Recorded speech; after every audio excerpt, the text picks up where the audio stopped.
So guys, for today's video is magluluto tayo ng kare-kare. So may iba naman yung content natin, hindi yung pagbibigay lagi ng tips natin. So ibahin naman natin yung content. So magluluto tayo ng pang-dinner namin. So which is yung kare-kare.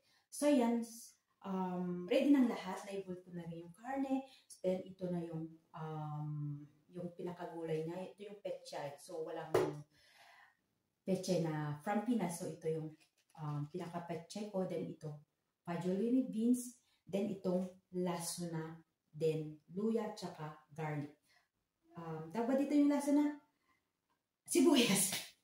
Sibuyas pala. So, maglalagay na tayo dito ng palayok para i-heat natin yung oil. Kumakanta yung anak ko, yung oil. So then, ouch. Okay. So then, pwede na tayong ilagay ito. Parang nagmamadali akong nagluluto, nakakaloka. Kasi nga galing pa ako sa school, then kinuha ko yung mga anak ko. At nagmamadali akong nagluluto. So, maglalagay na tayo ng itong garlic. So, naglagay tayo ng garlic. So, lahat na lang ilalagay ko. Para isang gisahan na lang. Ayan. Nakakaloka. So yan, dito ko na ilagay yung kalan ko. Kasi doon hindi masyadong makita ba, hindi masyadong tignan pag nagluluto. So ito, mas magandang background. So yan, nakakaloka. Parang minamadali kong nagluluto. So, ito yung pinaka-favorite, isa sa pinaka-favorite kong ulam to yung kare-kare. So, salamat sa YouTube, doon ako natutong magluto. So, ayan. Then, yung karne niya, na-boil ko na siya kanina ng ilang oras. Plus, dito ko na siya itutuloy.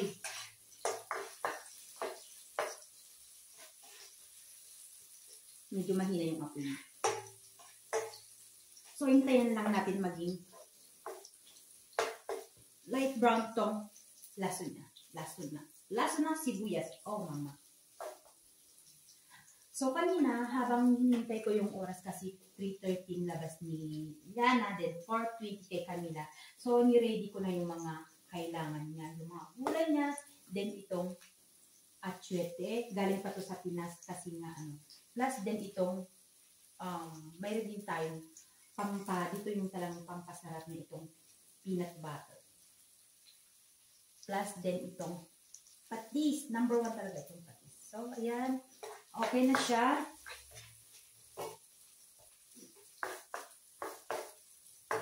Okay. So, ilalagay natin itong karne niya, then igigisa natin dito. Then after that, hintayin natin siyang maging brown.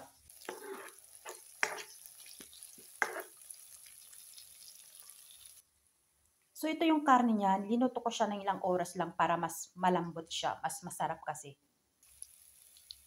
So, yan guys. Medyo okay na yung brown na yung lasuna, yung sibuyas. Oh my God, yung sibuyas. So, pwede natin ilalagay itong karne niya. So, ayusin lang natin yung video dahil medyo paano na siya.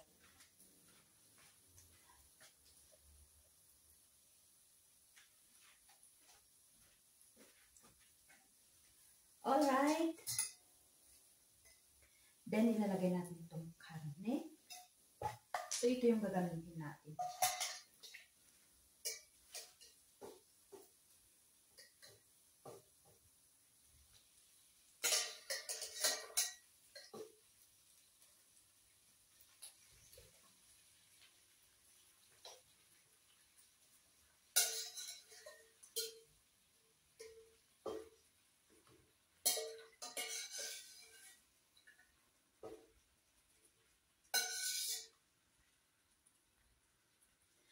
Then itong sagbaw, saka lang natin siya ilalagay pag medyo naigisa natin itong karne niya.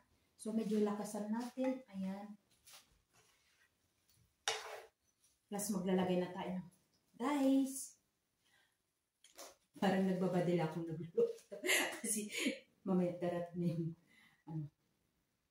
So ayan. So, ito yung gamit kong pagluto, itong stove na to. So, ito yung ginagawa ko. Pag nagluto ako ng tinapa sa labas ako nagluluto kasi nga dito sa bahay, maamoy.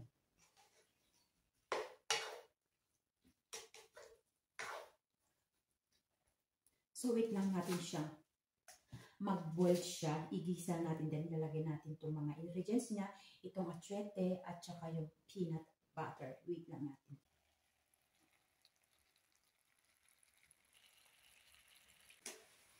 So, ito na siya guys. Medyo naigisa na siya ng konti. Ilang minutes lang na igisa natin siya.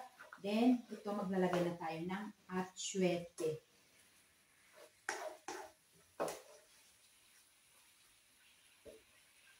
Okay.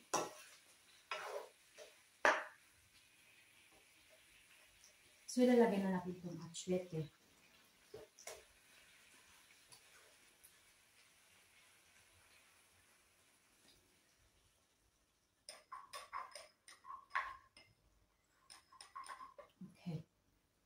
So, ayan lang natin siyang mag-isa.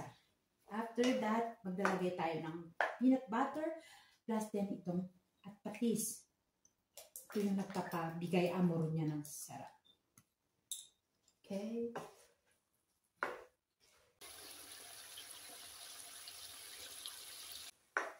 So, medyo naigisa-gisa na yung mga ingredients niya, yung mga atsuete tsaka yung patis. So, pwede na natin ilagay itong, oh my God, itong peanut butter. And medyo maano tayong mag-vlog ngayon ng ulam. Gutom. So ito, isang kutsarita lang. Pero depende sa inyo kung ilan ang ilalagay nyo. Basta ilagay natin itong okay.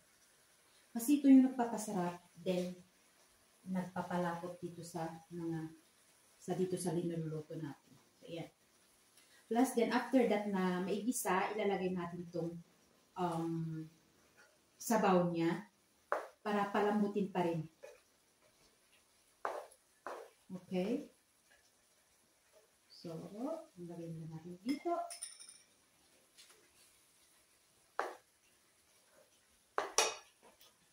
So, nilakasan ko pa itong para mas madaling igisa. Yung amoy niya napakasarap. Lalo pag may bagoong ka, plus din yung eggplant. Kaso nga lang wala akong eggplant niya. So then, anong oras na? 6:00 darating yung si Camila. Kasi nga dinala ko siya sa may katekismo siya ngayon. Okay.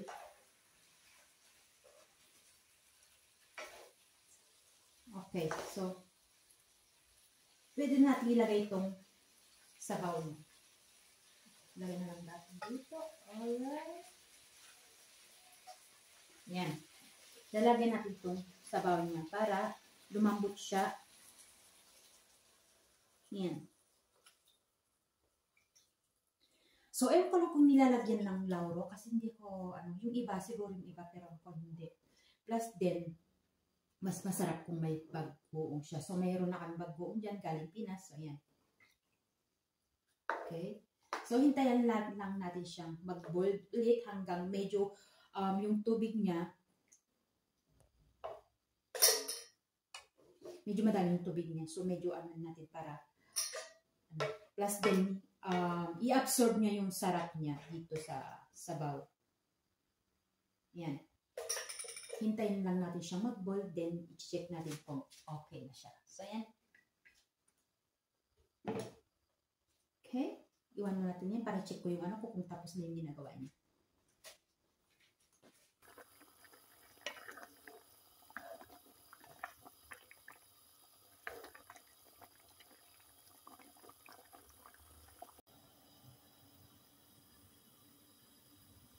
So yan guys, i-check na natin kung okay na siya, kung tama yung lasa or okay pa ba, kung masarap. Okay. Okay.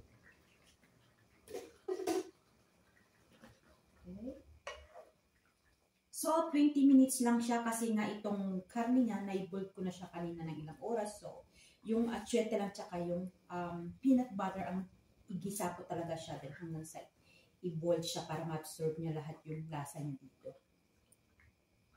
So, check natin. So, ang lasa niya okay na. Okay na siya. So, pag talagang expert ka na sa pagluluto or hiling mo talagang magluto, hindi mo na kailangan i-measure yung lalagay mong asin, yung mga talagang ano niya, pampalasa niya. Kung talagang magaling ka na talagang magluto.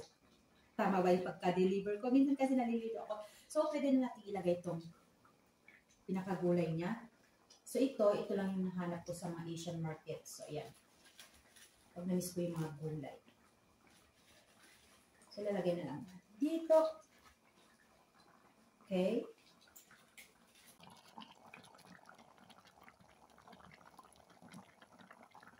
So, then wala na tayong mga, yung sitaw ba, kaya itong fajoli beans na lang ang ilalagay natin. So, ayan. Meron pang hindi nalinis. Okay. So, then, okay, then, ilalagay natin ko yung cover niya. Ayan, iba tuloy na ko yung cover niya. Then, hintayin lang natin siya maluto. Hintayin lang natin maluto yung gulay niya. Then, saka natin i-check ko. Okay na. Medyo nalilito na ako. Nakakaloka to. So, ito ang hirap pag talagang gumagawa ka ng content mo. Minsan, pag may pumasok sa isip mo na ganito ko, content ko, ganito. Yan, malilito ka na. Kung anong gagawin mo. Ayan. Buti talaga, meron akong alamang na bagbuong dyan. Kaso nga lang, hindi ako pwedeng maglagay dito kasi nga sa trabaho ng asawa ko, naaamoy yung alamang, yung bagbuong alamang. So, hindi ako naglalagay. So, pag dito na lang sa bahay, dito na lang ako dito na lang siya maglalagay ng bagbuong kasi masarap talaga pag may bagbuong. Nakakaloka. Nalilito ako. So, okay lang. Gupan tayo. Basta may content tayo, diba? Saya. So, yan guys, i-check na natin kung okay na yung gulay niya. Then, nilagay natin dito. Ayan. Ang bango. Amoy kare-kare nga talaga. So, salamat sa YouTube kasi doon talaga ako natutong magluto. Although, talagang ano na ako sa pagluluto. Pero may ibang talaga na hindi ko pa alam kung paano lutuin. So, itong kare-kare to, kare-kare na to, natuto lang ako dito sa YouTube. So, yan. Check natin kung okay na ba.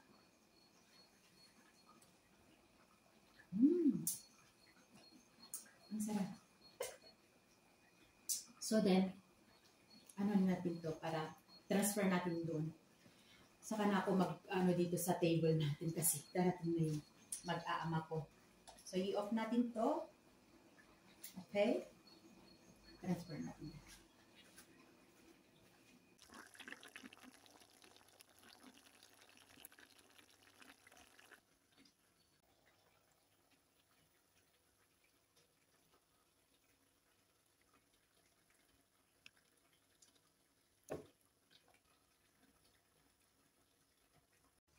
So guys, nakapagluto na tayo. Ito ng ating kare-kare for dinner.